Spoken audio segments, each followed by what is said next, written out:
কত বয়স আপনার? আমার বয়স 44। 44।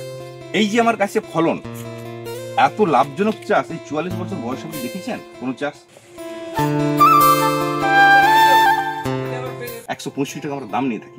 কোথাও গিয়ে কি মনে করছেন 165 টাকা একটা গাছ কিনে মানুষ ঠকে যাচ্ছে? না, দেখে এরকম ফল যদি হয় তাতে তো আমরা তো দুটো ইঁচড় বেঁচে দিলেই তো আমার ওই দামটা চলে আসবে। যেমন ধান আর ধান বীজ এক না, তিল আর তিল বীজ এক না। কাঁঠাল চারা আর চাষ করার জন্য কাঁঠাল চারা কি মনে হচ্ছে কিছু তো ফাঁকি আছে? আছে আছে। নমস্কার নমস্কার সুপ্রিয় দর্শক, 12 মাসে কাঁঠাল চাষে লাখ টাকা, সত্যি কি তাই? 100% বাস্তব। গাছের ফলনটা আপনারা দেখুন, নিচের থেকে উপর পর্যন্ত একটু ফলন দেখুন। বিভিন্ন এলাকা থেকে মানুষ আসেন আমাদের কাছে 12 মাসই কাঁঠাল চাষে সাফল্য পেতে। সেরকমই কিছু মানুষ আজকে পেয়েছি, আমি ওনাদের সাথে একটু পরিচয় করে দেব। আসুন দাদা, একটু নামটা একটু বলুন। নমস্কার, আমার নাম নিরঞ্জন পাল। নিরঞ্জন বাবু, হ্যাঁ। কোথা থেকে আসছেন? বোলপুর শান্তিনিকেতন থেকে। শান্তিনিকেতন থেকে রামকৃষ্ণ নার্সারি? হ্যাঁ। এই 150 কিলোমিটার পথ। আপনার ইউটিউবে অনেক ভিডিও দেখেছি, হ্যাঁ। তা নিজের চোখে দেখবো বলে একবার আপনার এখানে আসা। নিজের চোখে কি দেখলেন? একটা গাছে কত ফলন হতে পারে? হ্যাঁ, ওরে বাবা, তো প্রায় গোটাটা পুরোটা গুনলে তো প্রায় 100 কাছাকাছি হয়ে যাবে। 100-র কাছাকাছি আচ্ছা, হয়ে যাবে। আচ্ছা। আমরা যে বলি চারিদিকে একটা গাছে 30টা ফলের আমরা গ্যারান্টি নেবো, কোথায় বাস্তব সত্য? 30টা তো আপনার এইখানটাতেই চলে আসবে। এখানটা 30টা? 30টা, হ্যাঁ দেখুন। আপনি কি বাস্তব সত্য বলছেন? একবার কম বেশি গুনলেন, কম বেশি আছি। আচ্ছা দাদা, আপনার সাথে একটু পরিচয় করি। আপনার নামটা যদি একটু বলতেন। চিত্তরঞ্জন মন্ডল। চিত্তরঞ্জন ও, আপনি ওই যখন আমার সাথে কথা বলছিলেন গাছটা দেখবো বলছিলেন, আমার তো কোনো বাগান নেই, আমি কৃষককে সহায়তা করি, কি বুঝছেন চাষটা করা কি সম্ভব? সম্ভব তো আছে, দেখে যা বোঝা যাচ্ছে। কতটা সম্ভব? সবটাই সম্ভব। কত বয়স আপনার? আমার বয়স 44। 44। এই যে আমার কাছে ফলন, এত লাভজনক চাষ এই 44 বছর বয়স আপনি দেখেছেন কোন চাষ? না, দেখিনি। এত বছর বয়স আপনি এত লাভজনক চাষ দেখেন না। আচ্ছা দাদা, আপনাদের মার্কেটে এই সময় এঁচড়ের মার্কেট মূল্য কত আনুমানিক? আমাদের শান্তিনিকেতন এখন মোটামুটি 150 পাইকারি। আমরা তো কিনি এখন 210 টাকা। 210 টাকা কিনছেন? তাহলে তো পাইকারি মূল্য আমরা 100 টাকা ধরতেই পারি।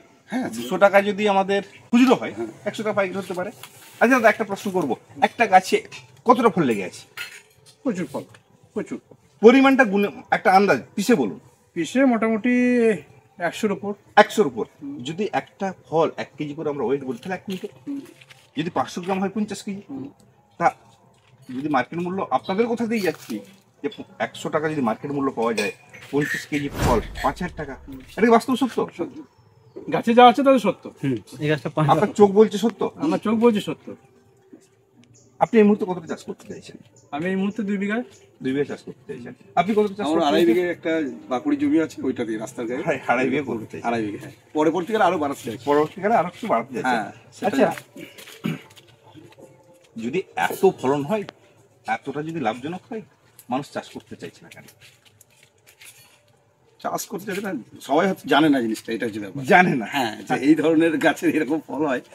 আমরা তখন দীর্ঘদিন ধান চাষ করে আসছি, আলু গম চাষ করে আসছি, মাঠে পরিশ্রমই করা হয়, কিন্তু মানে সংসার চালানোই দুঃসাধ্য হয়ে যায় চাষের উপর নির্ভর করে। কীটনাশক দিয়ে দিই। আচ্ছা, গতানুগতিক চাষ তা তুমি করলেন, হ্যাঁ, কি মনে হচ্ছে এই ধরনের একটা চাষ যদি 30 টাকা বা 35 টাকা কেজি বিক্রি হয়, আমি সর্বনিম্ন বলছি, যেটা আমার গ্যারান্টি, কৃষকের কি লাভ হবে? 100 হ্যাঁ, একটা গাছ, আমাদের তো গাছের দাম অনেকে বলে বেশি, আপনার কি মনে হয়? আমাদের রামকৃষ্ণ নার্সারি, আপনি চাষ করেন না, আজকে আমাদের বাগান ভিজিটে এসেছেন, 165 টাকা আমরা দাম নিয়ে থাকি। কোথাও গিয়ে কি মনে করছেন 165 টাকা একটা গাছ কিনে মানুষ ঠকে যাচ্ছে? না, দেখে এরকম ফল যদি হয় তাতে তো আমরা তো দুটো ইঁচড় বেঁচে দিলেই তো আমার ওই দামটা চলে আসবে। 2-3টে ইঁচড় বেঁচে দিলেই চলে আসবে প্রথম বছর এসেছে। আচ্ছা, একটা জিনিস একটা খেয়াল করায়, এই গাছটা, এই যে ফলগুলো বিক্রি হয়ে যায়, বুঝতে পারছেন? হ্যাঁ হ্যাঁ হ্যাঁ, এই যে ফলগুলো কাটা হয়েছে, এখানে একটা, দুটো, এখানে একটা। কার্তিক মাসের 2 তারিখে গাছেতে কুইন্টাল কুইন্টাল ফল ঝুলছে। হ্যাঁ, সেটা তো অবাক হয়ে যাচ্ছে আমরা। মিরাক্কেল জায়গা। মিরাক্কেল। তাহলে আপনার এলাকার মানুষ, অষ্টম আশ্চর্য যেটা আমরা শুনেছি লোকের মুখে, আজকে দেখলাম আমরা গাছে এসে যে অষ্টম আশ্চর্য জিনিস। আপনার এলাকার মানুষদের উদ্দেশ্যে কি বলবেন? 100 বার এটাই বলবো যে ধান চাষ বা অন্যান্য চাষ ছেড়ে যদি 5 কাটা 10 কাটা কেউ করে, তারপরে সে আর ধান চাষে কোনোদিন যাবে না।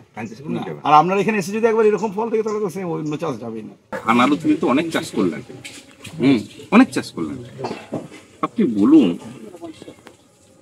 অন্যান্য চাষের থেকে এই চাষের সুবিধা কি মানুষ কিছু পাবে? মানে আপনাদের মতামতটা সাধারণ মানুষ জানুক, এটুকুই আমি চাইছি। না, এই যে ফল দেখছি তাদের সুবিধা পাওয়ার মানে সুবিধা পাবেই, কথা দেখে বোঝা যাচ্ছে যে সুবিধা পাবে। না দেখে যেটা আপনাকে বলছিলাম যে আপনার বাগান দেখতে পারলে আমরা ভালো হতো, বা আপনার কাছে যেগুলো রয়েছে আমরা দেখে অন্যরকম ভাবছিলাম, যতক্ষণ না এটা দেখলাম ততক্ষণ তো কিছু বলতে পারছি না। এটা আত্মতুষ্টি, তাহলে মানুষদের উদ্দেশ্যে কি বলবেন? জীবনের একটা দিন যদি কেউ ব্যয় করে, আমরা সেই হিসেবেই এলাম যে একবার দাদা তো ভিডিও দেখছি, বা আমি ভিডিও কম দেখে এ আমাকে বলে, আমি সেই অনুযায়ী বললাম চলো একবার দেখে আসি। আমরা আগে একবার গিয়েছিলাম অন্য জায়গায়, জাস্ট সেখান থেকে আমাদের নদিয়া কৃষ্ণনগরের কাছে একজনের কাছে গিয়েছিলাম, কিন্তু আমরা সেভাবে স্যাটিসফাই হয়নি। 20 আগে আমরা গিয়েছি, সেই জন্য আপনার কাছে দাদার কাছে দাম ওখানে কম, গাছের দাম একদম বাস্তব কথা আমি বলছি, ওখানে গাছের দাম কম। আচ্ছা, এখানে 60 টাকা বললো যে 3 গুণ বেশি দিয়ে কি জন্য নিচ্ছি? 3 গুণ বেশি দিয়ে মানুষ কি জন্য নেবে? আমি আমার প্রশ্নটা এটাই, হ্যাঁ।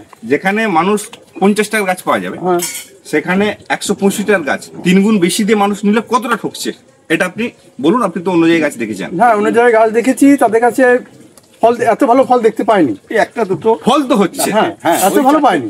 কোনো 4টে ধরে আছে, কোনোটা একটা, তাও সাইজ এত নয় যে আপনার যে হচ্ছে। আমরা তো এখন তো এই একসাথে এইগুলো প্রায় কাটার মতন 1 কিলোর কাছাকাছি ছিল। প্রায় হ্যাঁ 600-700 গ্রাম।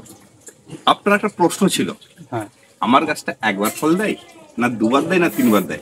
আমি আপনাকে জিজ্ঞাসা করছি আমার ফলটা কতবার ফল দেয়? না এখন তো দেখছি যে আপনার তো এখন মাস 5 তো 6 দেবেই, এখন যা দেখছি। দেবে মানে কি একদিকে কি করে বড়, বুঝছেন? একদিকে ছোট একদিকে বড়, বেগুনের মতো লঙ্কার মতো কি ধরতেই থাকছে না? হ্যাঁ হ্যাঁ, এই যে এখন এ তবে বেরোচ্ছে, আরো হয়তো বের হবে। শুধু এটাও না, আবার ব্রাঞ্চ প্রতিটা আসছে, আছে, প্রতিটা মুচির আবার- মধ্যে। আবার প্রত্যেকটা মুচি আসছে। হ্যাঁ, আবার দেখুন এই যে ছোট ছোট মুচি আসছে, এই থোক যেমন বড় হয়েছে, হ্যাঁ। আবার ছোট ছোট মুচি আসছে। আচ্ছা। কৃষ্ণনগরে কোথায় গিয়েছিলেন? আপনার কৃষ্ণনগরে একজন বিপুল বাবু বলে একজন আছেন, ওনার ফার্মে গিয়েছিলাম। আর একজন ছিলেন, এই মুহূর্তে নামটা ভুলে গেলাম, ওইটা ওই সোমনাথ বিশ্বাস। হ্যাঁ ওই ধরনের, হ্যাঁ বিশ্বাস, কি একজন বিশ্বাস আছেন আর কি, ওনার দুজনের কাছেই গিয়েছিলাম। তা ওনাদের দেখলাম, কিন্তু অতটা বেশ ঠিক হলো না বলে আবার আপনার কাছে আমরা এলাম। আমার যেটা বক্তব্য, আমরা সবসময় বলি সমস্ত গাছই ফলন দেবে, কিন্তু একটা গাছ কতটা পরিমাণ ফলন দেবে সেটা হচ্ছে ফ্যাক্টর। হ্যাঁ। যেমন ধান আর ধান বীজ এক না, তিল আর তিল বীজ এক না। কাঁঠাল চারা আর চাষ করার জন্য কাঁঠাল চারা কি মনে হচ্ছে কিছু তফাৎ কি আছে? আছে আছে, অবশ্যই আছে। আমরা যেটা বলি ফলনের তফাৎ, বাস্তব ক্ষেত্রে কতটা সত্য? তফাৎ আছে, অনেক অনেক অনেক অনেকটাই তফাৎ আছে। নমস্কার সুপ্রিয় দর্শক, দেখলেন মানুষের মতামত শুনলেন। আমি কিন্তু যাবতীয় প্রতিবেদন করি, কোনো মানুষকে কখনো বলে দিই না যে এটা বলুন, এরকম শিখিয়ে দেবেন না, আপনি মন থেকে বললেন। আমরা শিখিয়ে দিলেন আমি বলবো কেন? হ্যাঁ? আপনি শিখিয়ে দিলে আমি বলবো কেন? আচ্ছা আচ্ছা, আপনাদের অনেকে রামকৃষ্ণ আশ্রমে আসতে চান, আসার পথটা আবার বলে দিই। হাওড়া বা বর্ধমান থেকে প্রথমে আপনারা আরামবাগে আসুন, আরামবাগ থেকে বদনগঞ্জ বাসে উঠুন, শান্তিপুর স্টপেজে নামুন, এখানেই আমাদের ফার্ম। আর অনেকে ভাবছেন, ভাবতেই পারেন, চিন্তা করতেই পারেন, 20-50 টাকায় গাছ অনেক জায়গায় পাওয়া যায়, সমস্ত গাছগুলো আপনারা দেখতেই পারেন, বাগান ভিজিট করতেই পারেন। সঠিকটা চিনে নেওয়ার দায়িত্ব আপনার। দুটো টাকার উদ্দেশ্যে বা ব্যবসার উদ্দেশ্যে আমি বলবো আমার গাছটাই ভালো, বা ইনি বলবেন এনার গাছটাই ভালো, কিন্তু যেটা বাস্তব সত্য আপনার চোখ দেখবে, আপনি বিবেচনা করবেন, সেটাই হচ্ছে সঠিক। দাদা আপনার নামটা যদি আবার বলেন। চিত্তরঞ্জন মণ্ডল।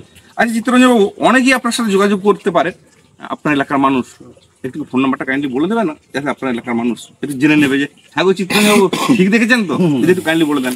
8389841525। দাদা আপনার নামটা আরেকবার বলুন। আমার নাম নিরঞ্জন পাল। আপনার ফোনের নাম্বারটা একটু বলে দিন, মানুষ কিন্তু বিরক্ত করবে, আমি আবারও বলে দিচ্ছি। না না ঠিক আছে, করুন না। আমি যা দেখে যাচ্ছি সেটা বলবো। 7001954500।